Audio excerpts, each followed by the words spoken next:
Hello, GS academy के YouTube channel पर आपका स्वागत है। मैं हूं पवन और हम पढ़ रहे थे क्षेत्र मिति। और क्षेत्र मिति का हमने वर्त वर्त का हमने बेसिक पढ़ लिया था और उसके 54 क्वेश्चन भी कर लिए थे। ठीक है ना? मैंने नहीं, आपने भी कर लिए होंगे शायद। ठीक है, अब हम पढ़ेंगे आगे के क्वेश्चन। 55 से लेके आगे क्वेश्चन चलेंगे।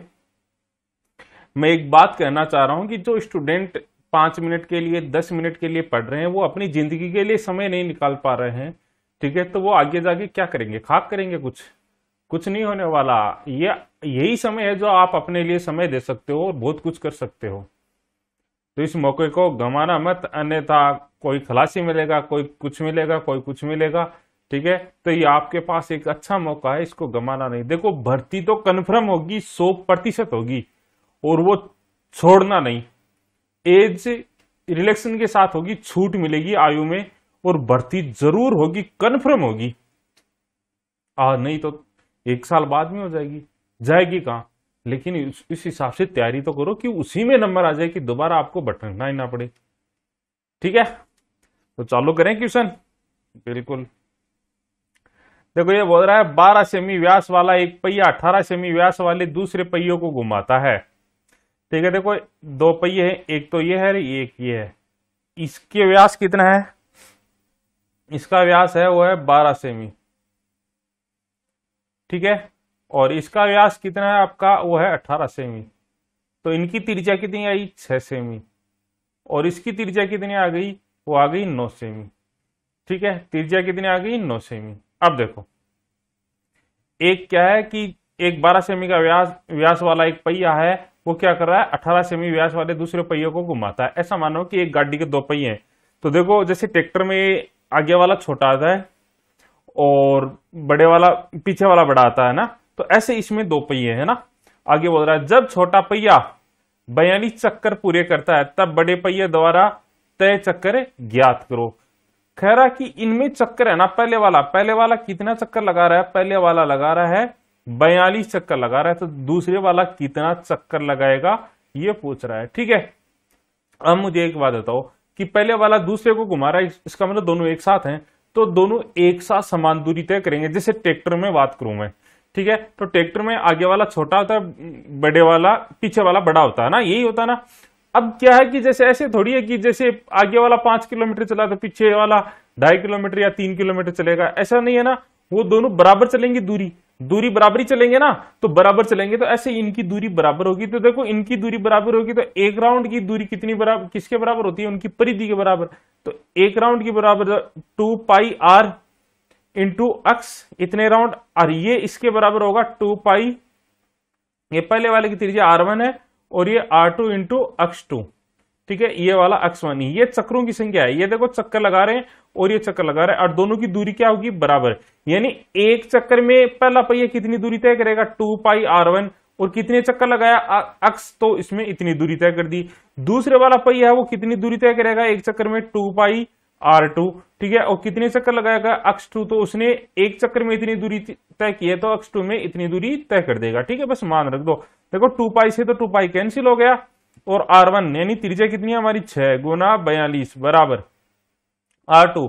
r2 कितना है हमारे पास? यहाँ 9 गुना अक्स 2। हमें यही तो चक्कर ज्ञात करने हैं। अब देखो, आसान हो गया, 3 से काटता हूं मैं।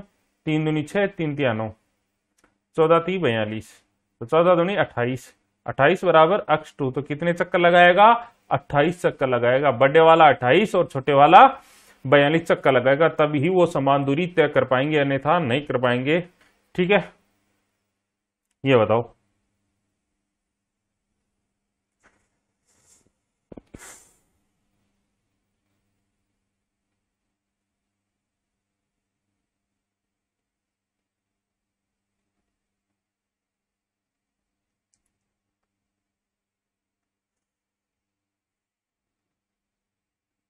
बताओ भाई, बताओ।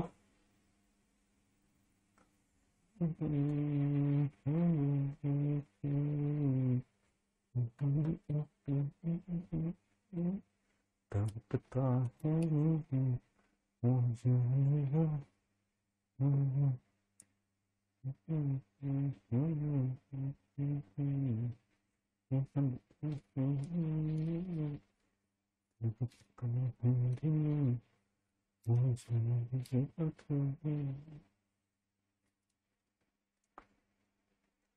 बता दो।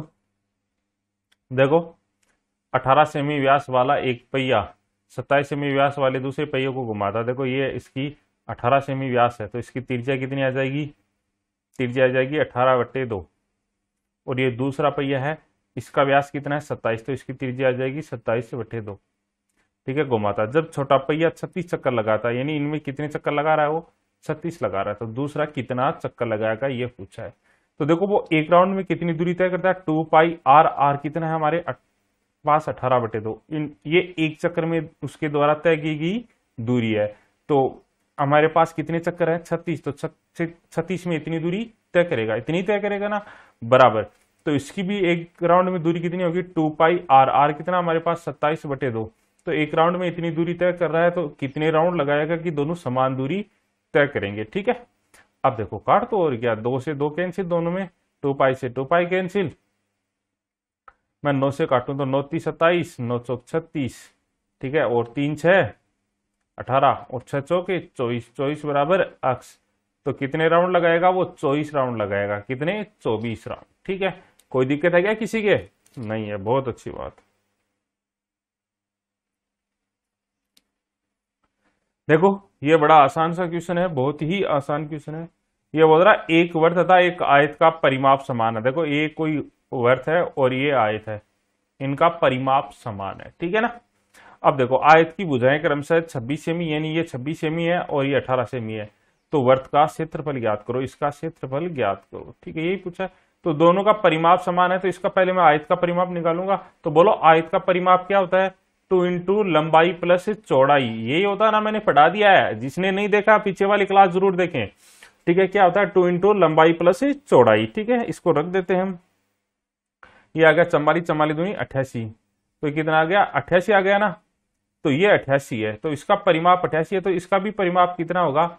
इस परिमाप यानी इसकी परिधि, परिधि कितनी होगी इसकी? 88। इसकी भी 88 होगी ना, क्यों? दोनों का परिमाप समान है। बोला ना अगले ने, ऊपर देखो। ठीक है, अब बोला क्षेत्रफल बताओ वर्त का। तो वर्त का क्षेत्रफल क्या होता है? परिधि का स्क्वायर बटा 4π। क्या होता है? परिधि का स्क्वायर बटा 4π। तो परिधि कितनी है आपके पास? 88। तो 88 गुणा 88 बटे 4π। 4π का मान कितना होता है? 22/7, 7 भाग में ऊपर जाके गुणा में, 22 चौक 88 से 88 कैंसिल। ठीक है, अब देखो 88 को मैं 7 से गुणा करूंगा तो कितना आएगा? 616 सेमी स्क्वायर। कितना आ गया? 616 सेमी स्क्वायर। ये उत्तर। कोई दिक्कत है क्या किसी के? अरे है क्या? बता दो, बता दो, ये बता दो फिर, और क्या? नहीं दिक्कत है तो फिर बता दो, और क्या।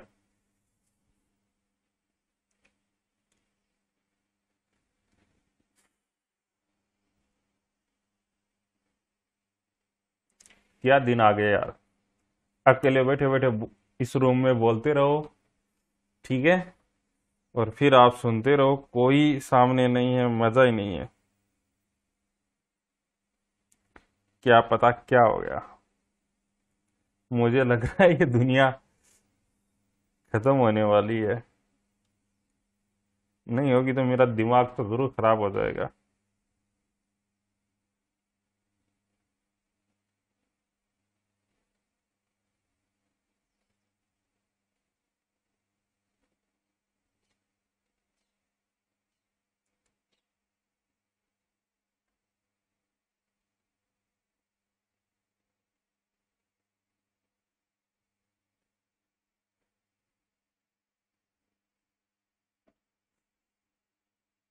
बताओ भाई, बताओ।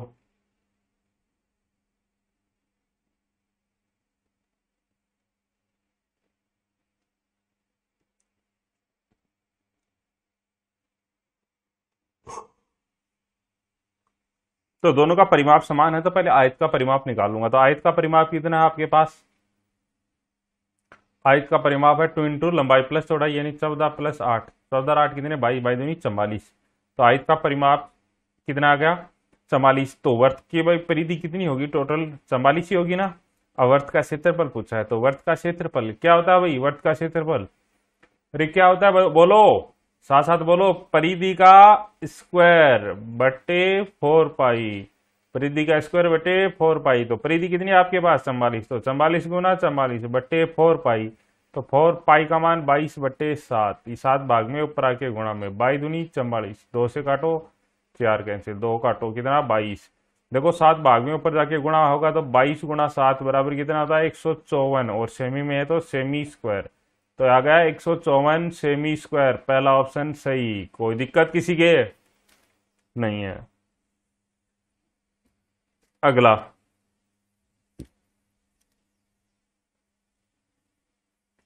देखो ये मैं शायद बता चुका हूं लेकिन एक बार देख लो।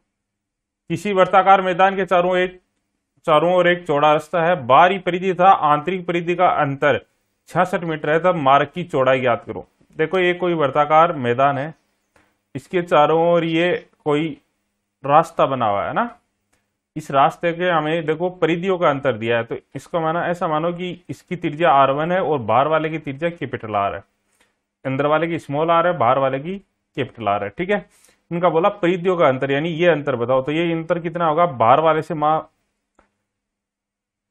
मुझे इसका, हाँ ये कितना है कैपिटल R है ना, तो इसको अंदर वाले से घटा दो, तो अंदर वाले कितना है माइनस कर दो, कितना आएगा स्मॉल r। ठीक है ना, माइनस करना आपको, यानी बाहर वाले से आपको माइनस करना है अंदर वाला। ठीक है, अब देखो ये आ गया रास्ते की चौड़ाई, रास्ते की चौड़ाई आ गई।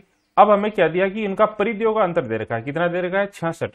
तो देखो इनकी परिधि कितनी होगी 2 पाई स्मॉल r, ठीक है, अंदर वाले की, और बाहर वाले की 2 पाई कैपिटल R, और इनका अंतर हमें कितना दिया है 66 दिया है, कितना दिया है 66। तो 2 पाई कॉमन आ गया, पाई का मान कितना 22 बटे 7, ठीक है, into capital R minus small r बराबर कितना आ गया 66। ऐसा क्वेश्चन हम पीछे कर चुके हैं। ठीक है, ये रिपीट हो गया भाई। तो देखो 22 66, ये 3, देखो 7 भाग में इधर आके गुणा में, तो कितना होगा 21, 2 गुणा में इधर आके भाग में, तो capital R minus small r बराबर 21 बटे 2। तो 21 बटे 2 का मतलब 10.5 मीटर, कितना आएगा 10.5 मीटर। इसमें ऑप्शन सी सही हो जाएगा। ऐसा मैं करवा चुका हूं तो मैं ज्यादा नहीं बताऊंगा इसको, ठीक है ना, आप समझ आना। ठीक है, बताओ भाई, ये बताओ।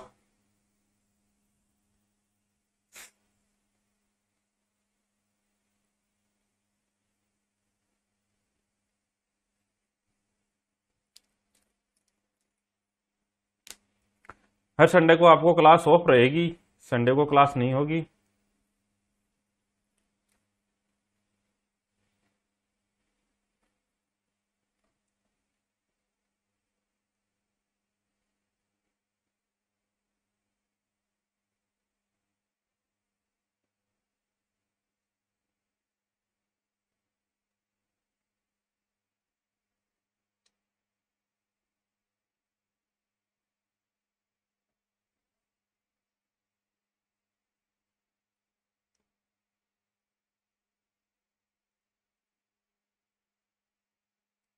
बता दूं, किसी वर्ताकार मैदान के चारों ओर चौड़ा रास्ता है, इसकी परिधियों का अंतर कितना है, वो है 44 मीटर। तो मार्ग की चौड़ाई बताओ। तो मार्ग की चौड़ाई क्या होती है capital R minus small r, ठीक है, यही होती है ना। अब देखो बाहर वाले की हम क्या मान लेंगे कैपिटल R त्रिज्या, और अंदर वाले की स्मॉल r, तो इनके परिधियों का अंतर यानी 2 pi capital R minus 2 pi small r is equal to कितना आ गया हमारे पास 44 आ गया। 2 पाई कॉमन आ गया, पाई का मान हमारे पास 22 बटे 7 है, into capital R minus small r बराबर कितना आ गया 44। ठीक है, 22 गुणा में इधर आके भाग में, 2 बार 2 से 2 कैंसिल, 7 भाग में इधर आके गुणा में, तो कितना आया R capital R minus small r बराबर कितना आ गया 7 मीटर। ये आंसर। कोई दिक्कत किसी के है क्या, दिक्कत नहीं है, गुड। अगला देखो, ये बोल रहा है बड़ा आसान सा क्वेश्चन है, बहुत ही ज्यादा आसान क्वेश्चन है। ये बोल रहा है यदि वृत्त की त्रिज्या को 10% से बढ़ा दिया जाए तो उसके क्षेत्रफल में क्या प्रभाव पड़ेगा। तो वृत्त का क्षेत्रफल क्या होता है, पहले तो ये बताओ आप, वृत्त का क्षेत्रफल क्या होता है बताओ, पाई R स्क्वायर, यही होता है ना। अब मैं पहले की बात करूं और अब की बात करूं, देखो ठीक है, देखो ये बोल रहा है त्रिज्या को 10% बढ़ा दिया जाए, तो 10% का मतलब 1/10, यानी 10 पर 1 बढ़ा दिया जाए तो कितना हो जाएगा 11 त्रिज्या। यानी पहले अगर त्रिज्या 10 थी तो अब कितनी हो गई 11। तो पहले क्षेत्रफल क्या था पाई R स्क्वायर, R कितना था हमारे पास तो 10 का स्क्वायर, ठीक है ना, क्योंकि पहले 10 थी ना, फिर 1 बढ़ गई, कितनी हो गई 11। अब क्षेत्रफल कितना होगा पाई R स्क्वायर, आर कितना हमारे पास, देखो 10 पे 1 बढ़ गया तो कितना हो गया 11, तो ये 11 का स्क्वायर। ठीक है, देखो पाई से पाई कैंसिल, पाई से पाई कैंसिल हो गया। अब देखो 10 का स्क्वायर 100, 11 का स्क्वायर 121, यानी पहले 100 था अब 121, तो कितनी वर्दी हो गई, वर्दी हो गई हमारे पास 21 की। ठीक है, 100 पे जो वर्दी होती है वो परसेंट में ही होती है, तो 21% की वर्दी हो जाएगी क्षेत्रफल में। ठीक है ना, तो ऑप्शन ए सही हो जाएगा इसमें। ठीक है, अगर आप इसको ऐसे नहीं करो तो मैंने आपको एक वर्ग में बताया था, एक फॉर्मूला बताया था कि अगर दो दो सॉरी 1% आ जाए, ठीक है, और उसको दो जगह काम में लेना तो कैसे लेंगे, x plus y plus x y बटे 100 के फॉर्मूले से हम काम लेंगे, ये मैंने बताया था ना आपको। तो देखो हमारे पास कितना है, पहले 10 तिरछा 10 है, फिर 10 है, फिर प्लस 10 गुणा 10 बटे 100, यही तो है। 10 से 10 कैंसिल, ये कितना आ गया 10 10 20 20 रेक 21, टोटल कितना हो गया 21% वर्दी हो गई। कितनी होगी 21% वर्दी, कोई दिक्कत नहीं है, ये बताओ।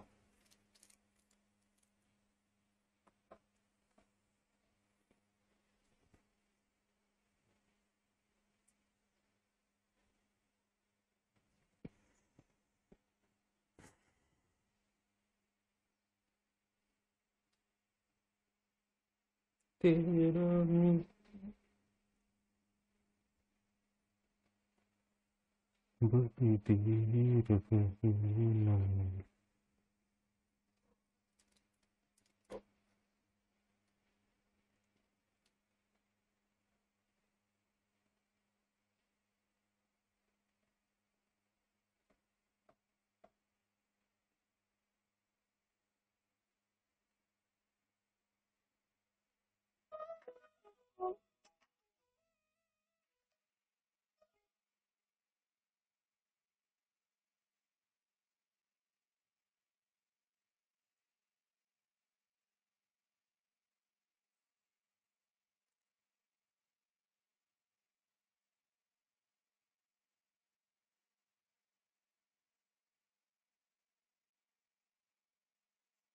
देखो अगला,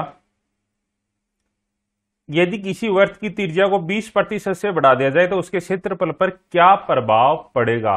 तो देखो पहले मान लो कि मैं पहले क्षेत्रफल था वो पाई r1 स्क्वायर था, अब कितना होगा पाई r2 स्क्वायर, यही तो होगा। तो ये तो पहले की बात है क्षेत्रफल की, और ये अब की बात है।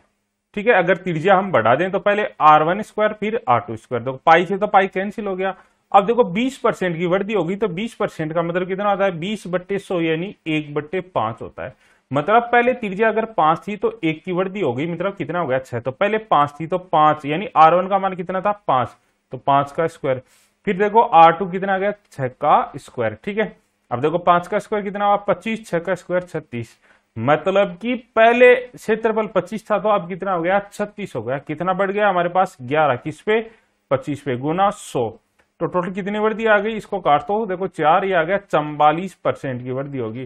टोटल कितनी वृद्धि हो गई हमारे पास 44% की वृद्धि हो गई। कोई दिक्कत है क्या किसी के, आप x plus y plus x y बटे 100 वाले से फॉर्मूले से भी इसको कर सकते हो। ठीक है, कोई दिक्कत वाली बात नहीं है। अब देखो आगे, ये बोल रहा है यदि किसी वर्त की त्रिज्या को 10% से बढ़ा दिया जाए तो उसकी परिधि पर क्या प्रभाव पड़ेगा, उसकी परिधि पर क्या प्रभाव पड़ेगा। देखो बड़ा आसान सा है, बड़ा आसान है। आसान कैसे है कि देखो पहले परिधि कितनी थी 2 पाई r1, अब कितनी होगी हमारे पास परिधि 2 पाई r2, यही तो होगी ना, ये तो पहले की बात है और ये अब की बात, यानी बढ़ने से पहले कितनी थी 2 पाई r1, परिधि तो इतनी है ना 2 पाई r, यही तो होती है ना वर्त की परिधि, तो पहले 2 पाई r1 मान लो, अब कितनी हो जाएगी 2 पाई r2। ठीक है, ये पहले प्रकार की, ये दूसरी प्रकार की। देखो 2 पाई से तो 2 पाई कैंसिल हो गया r1, तो देखो त्रिज्या 10% बढ़ गई, 10% का मतलब 100 पे 10 बढ़ गई तो कितनी हो गई, 100 पे 10 बढ़ गई तो 110 हो गई ना। ठीक है, त्रिज्या तो पहले r1 कितनी थी 100, अब देखो कितनी बढ़ गई 10 बढ़ गई तो कितनी होगी 110, आप इसको 1/10 से भी कर सकते हो, कोई दिक्कत नहीं है। अब देखो पहले कितनी थी 100, अब 110, तो कितनी वृद्धि हो गई 10% की वृद्धि, तो कितनी वृद्धि हो गई 10% की वृद्धि हो गई। तो एग्जाम में आपको इसको निकालना नहीं है। अब मैं आपको एक बात बताऊं, ध्यान से सुना, अगर आपकी भुजा बढ़े, ठीक है, भुजा बढ़े तो आपको उसी के अनुसार उसकी वो परिमाप बढ़ेगा और उसी के अनुसार उसका विकिरण बढ़ेगा। ठीक है। इसी प्रकार अगर वृत्त में त्रिज्या बढ़े तो उतना ही उसकी परिधि बढ़ेगी और उतना ही उसका व्यास बढ़ेगा। और ठीक है ना। तो देखो यहाँ 10% वृद्धि हुई है किसमें, त्रिज्या में, तो उसकी परिधि में कितनी वृद्धि होगी, 10% की वृद्धि होगी। डायरेक्ट उत्तर लगाना, ठीक है, आपको कुछ नहीं करना है। तो ये बता दो आप, जल्दी बताओ बताओ बताओ।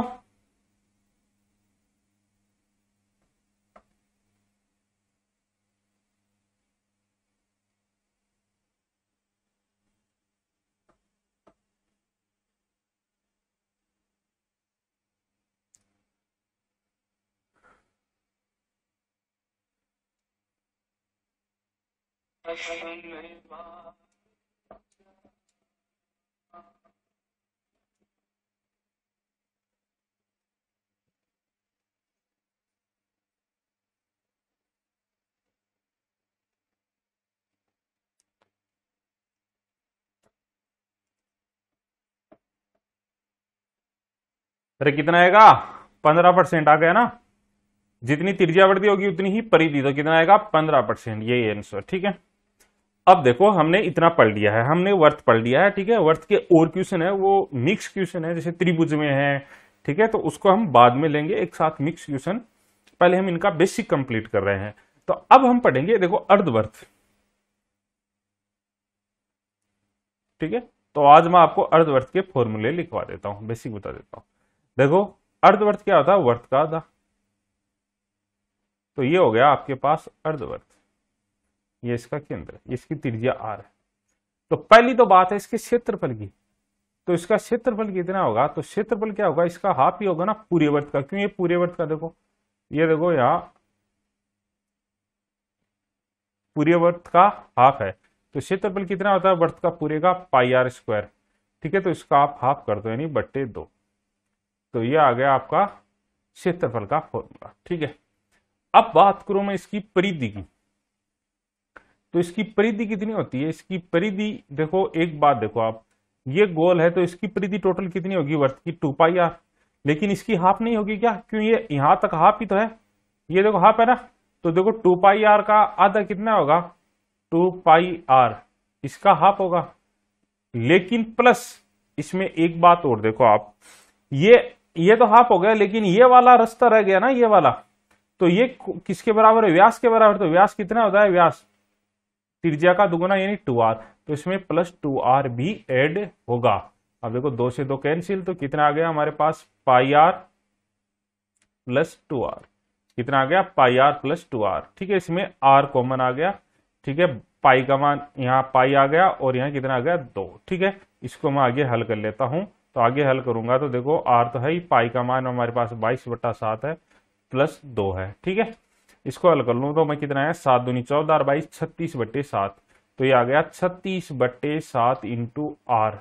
ये क्या आ गया, अर्धवर्त की परिधि।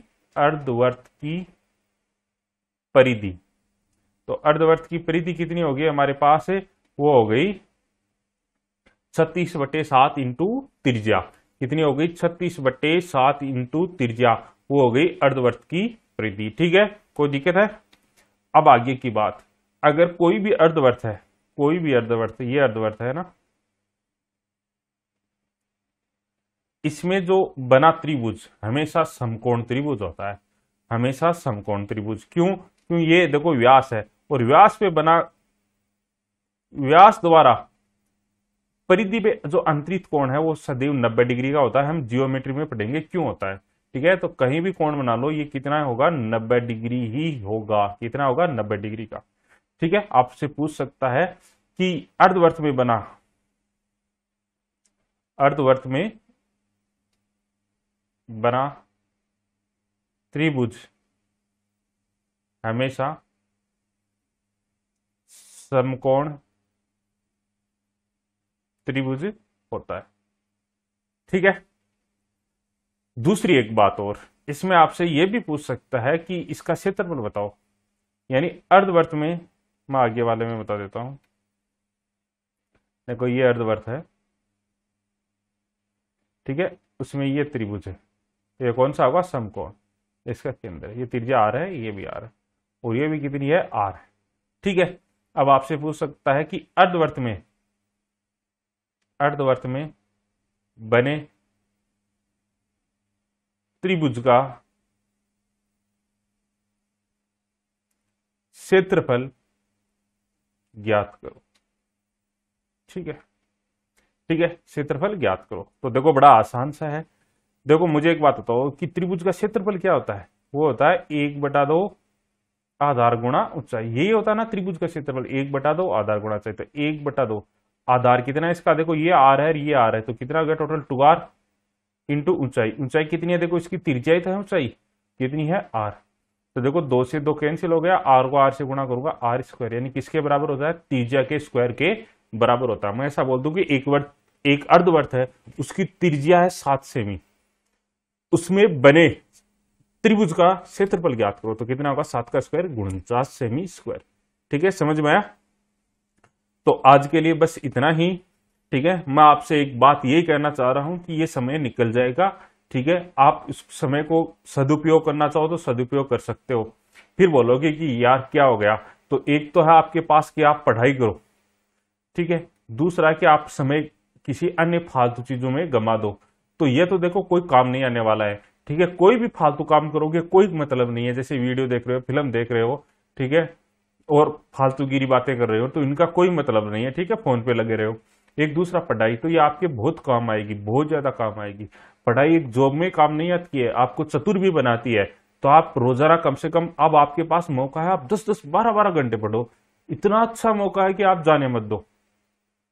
ठीक है, और एक दूसरे स्टूडेंट ऐसा बोल रहे हैं कि पीडीएफ, देखो मैं पीडीएफ तो दे दूंगा आपको। एक तो आप क्या हो जाओगे, इसमें आलसी हो जाओगे कि उसमें पीडीएफ से उतार लोगे। दूसरा, एक पीडीएफ बनाने में मुझे 1 से 1.5 घंटा लगता है, मुझे इतना टेक्निकल सपोर्ट मालूम नहीं है। ठीक है, 1-1.5 घंटा रोजाना का लगता है एक बार पीडीएफ बनाने में। आप सोचो कि मुझे दिन में 2 पीडीएफ बनानी होती है, तो 2 पीडीएफ बनानी है तो इसमें 3 घंटे खराब हो गए।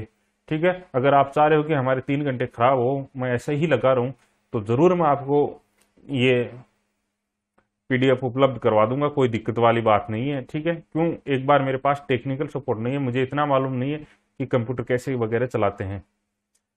ठीक है, अब देखो मैं आपसे यही कहना चाह रहा हूं कि ये सब ऐसे ही निकल जाएगा, तो आप जरूर पढ़ें। ठीक है, मैं आपको एक गाना सुनाता हूं। ठीक है, तो इस गाने को सुनना एक बार, आपको ऐसा लगेगा कि रियल में ये देखो ये कसमें वादे प्यार सब झूठे हैं वादों का क्या,